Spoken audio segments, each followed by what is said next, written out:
Seberat apa ya? Menurut gue sampai bisa ngebawa lu tuh ke psikolog. Tes kesuburan itu penting juga tuh buat orang-orang yang mau nikah gitu. Jadi bener-bener tahu nih kondisi reproduksinya gimana gitu loh. Oke, balik lagi sama gue Amri.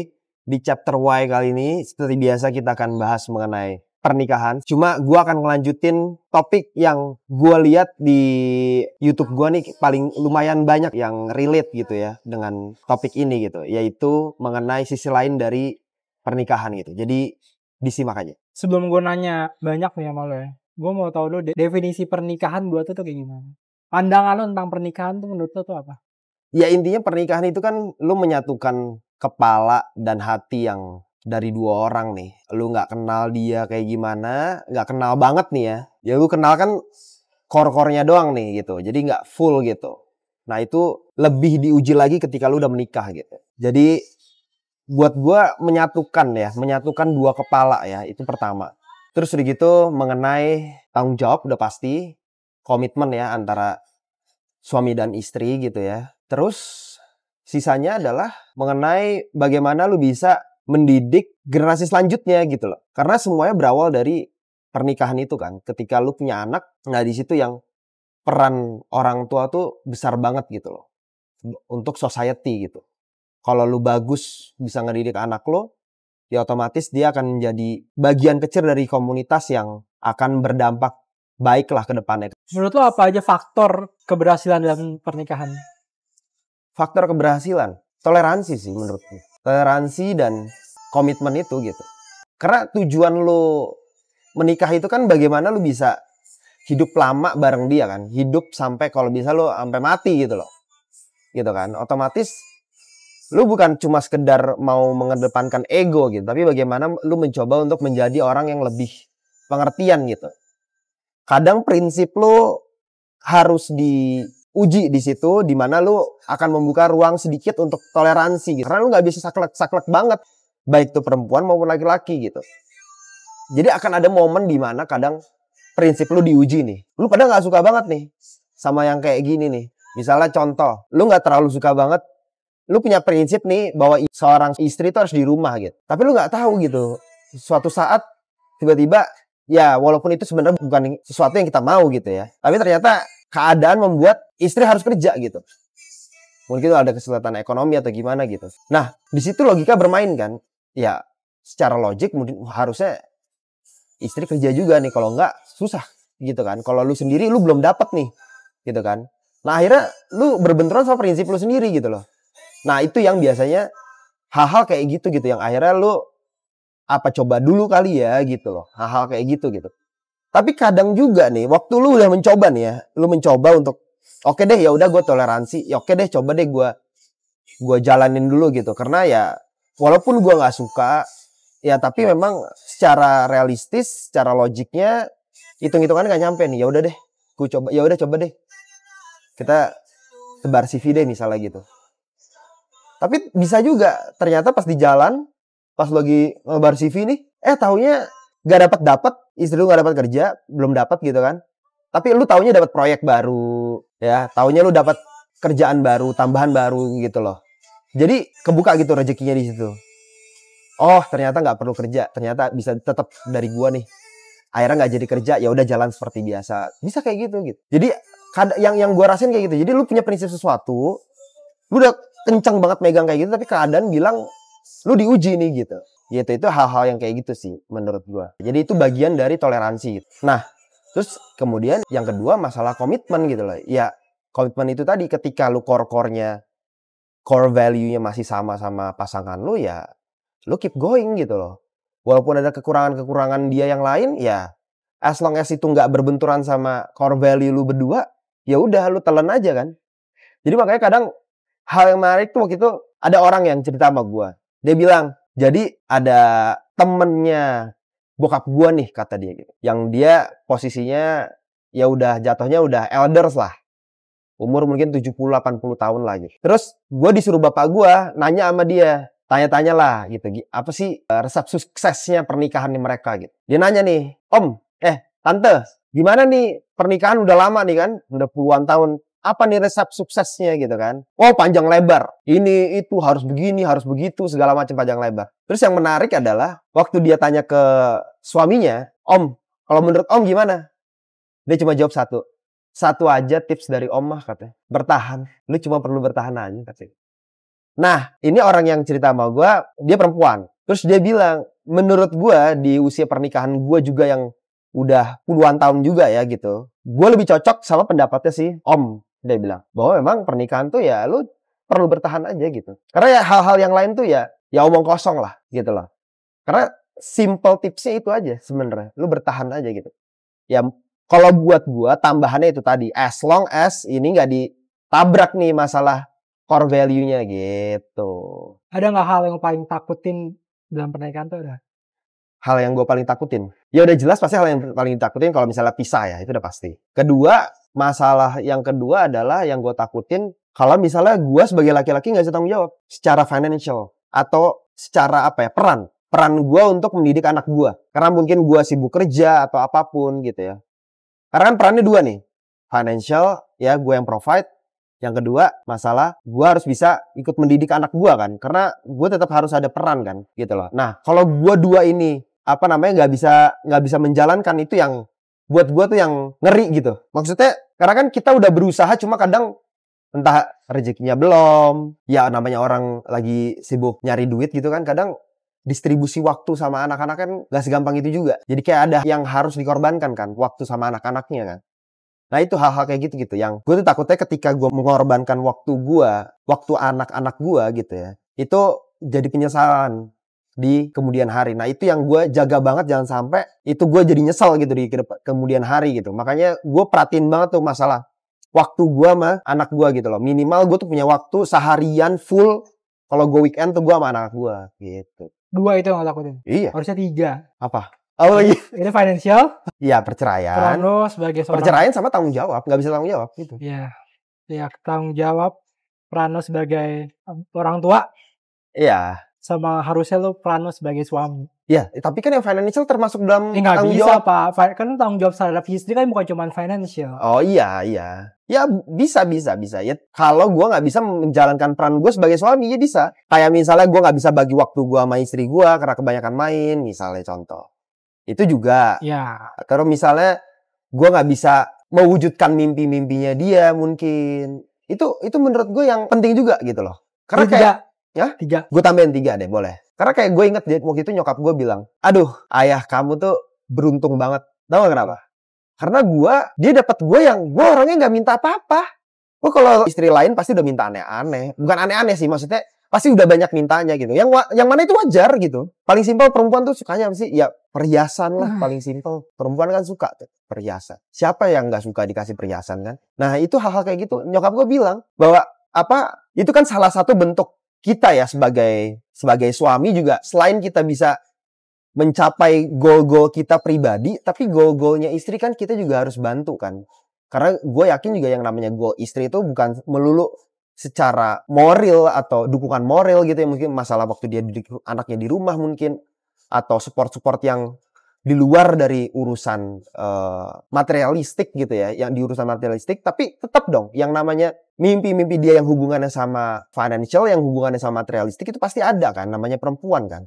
Nah itu yang harusnya kita kan yang bisa provide, karena kita kan memang yang breadwinner-nya kayak gitu loh. Nah itu yang benar, itu yang salah satu yang gue juga takutin tuh kalau misalnya gue nggak bisa provide itu juga gitu. Nah tapi balik lagi, sisi lainnya dari pernikahan itu, kadang juga ada pernikahan yang model kayak nyokap-bokap gue gitu. Nyokap gue nggak bisa dapetin banyak hal-hal kayak gitu dari bokap gue gitu. Tapi ya balik lagi, mungkin menurut nyokap gue itu nggak terlalu esensi.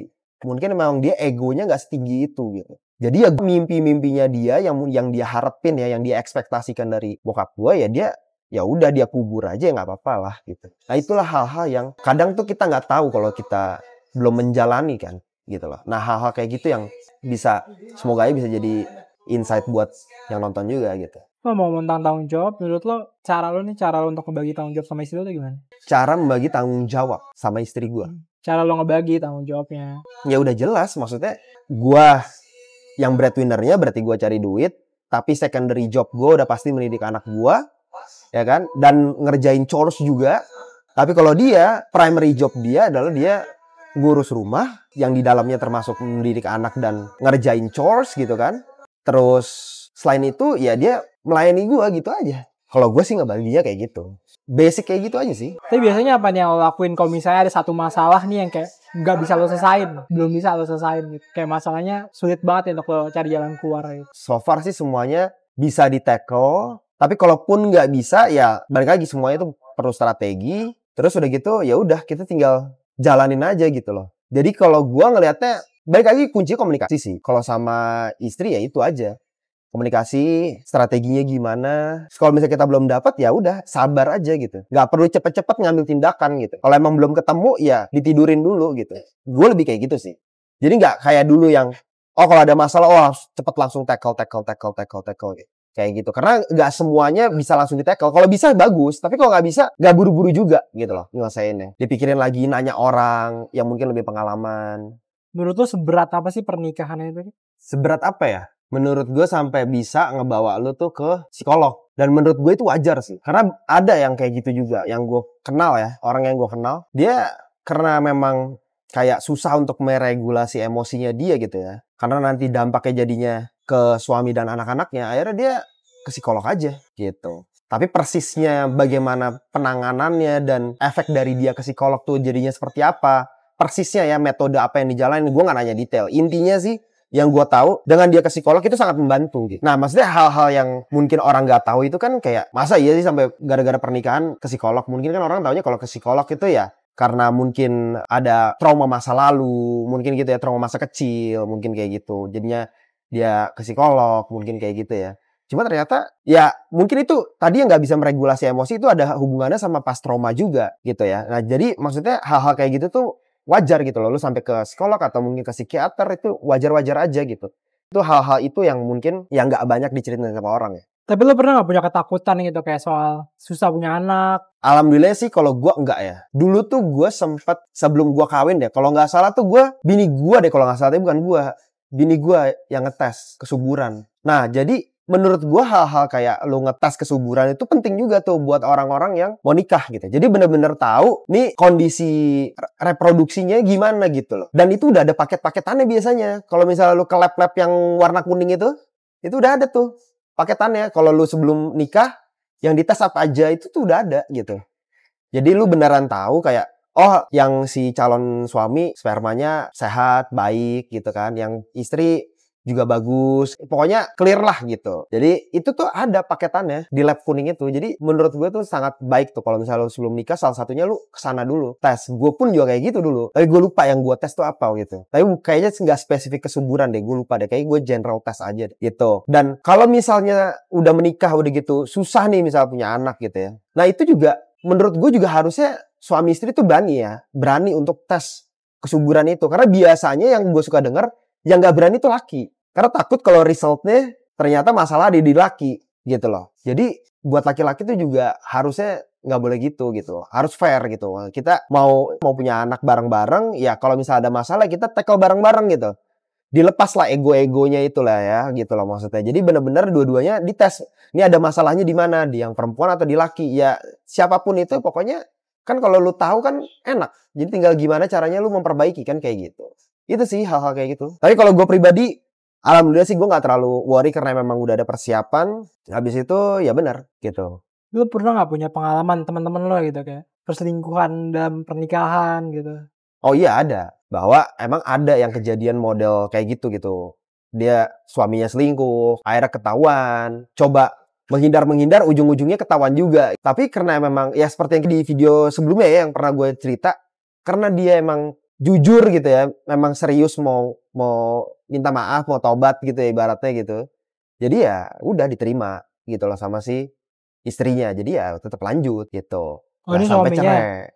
Ini suaminya yang selingkuh? Ini suaminya yang selingkuh. Kalau perempuan selingkuh jujur gue belum ada sih kasusnya yang gue dengar. Jadi kebanyakan biasanya emang lakinya gitu. Nah itu jadi kejadiannya kayak gitu. Jadi mereka ya rata-rata perempuannya ini yang memaafkan memang. Jadi ya kalau reason dibalik itu gue nggak tahu kenapa dimaafin. Cuma yang gue tahu ya karena itu aja pasti masalah anak ya kan. Perkawinan juga udah lama gitu. Terus mungkin emang selama ini nih orang emang tanggung jawab segala macam, mungkin ini emang kepleset ya gimana gitu kan. Jadi mungkin gak make sense buat kita gitu ya. Gue yakin pasti ada sesuatu yang kita nggak ngerti gitu loh kalau kita nggak di posisi mereka gitu. Jadi ya mereka baik-baik aja sih akhirnya mereka balik lagi gitu. Ini gue mau nanya hal yang mungkin luar dari pengalaman rumah tangga lo gitu. Itu kok misalnya perceraian gitu, mantan istri tuh masih bisa biayain atau nggak sama mantan suami? Tahu gue ya, kalau udah cerai itu kan yang ada tuh mantan anak ya.